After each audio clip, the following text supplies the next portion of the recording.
Бұл өлеңді ұлы жеңістің 60 жылдығына арнап жазып едім. Енді қазір 75 жылдық толып отыр.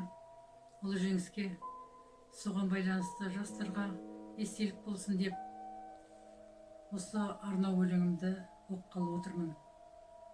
Соғыстан қалған бір белгі. Тойлайтын жылда жеңіс тойым келді, ардагер қарт қуанып ойым бөлді. Қарызын кейінгі ұрпақ тоймен өтеп, құрметпен ардагерге төрім берді. Бүгінгі әже сол жылдың келіндері, бақытты боларына сенім деді. Қарт жүзіне орнаған әрбір әжім, сөйлейтін тарих болып көрінеді. Әрбір дән бір-бір оқ деп жауға ататын, басқарма айқайымен таң ататын. Егінін күтіп баптап малын бағып, бейнетпен ерте тұрып кеш жататын. Жер жыртып өгізбенен соқа салып, кешегі еркі арулар болды қарып, үмітпен ақ желегін салып қойды, кием деп жеңіс күні маржан тағып.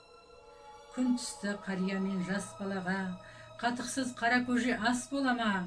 Керзетік, шабан өгіз, нәзік әйел сүйретіліп жетуші еді баспанаға. Мықты жоқ әйел ана төзімінен, балам, жарым, арым деп көз ілмеген, құрбан қып жастық шағын жан қызуын, оттарын ошағының өшірмеген. Қолына кейде сынық айнан алып, бет жүзіне қарайтын от боп жанып, бас ием аман келсе болады деп, жұбатқан өз көңілін жүрген алып. Кигені кебене қой келер дейтін, жасаған тілегімді берер дейтін, өмір алда аман сау келсе егер, соңынан бірер қара ерер дейтін.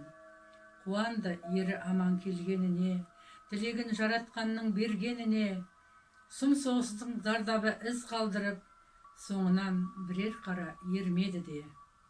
Жаңылмай соғыс берген науқасынан, сонда да жаңылмадау тәубасынан, шүкіршілік ететін екеуі де, тағдырдың жазғаны деп әу басынан.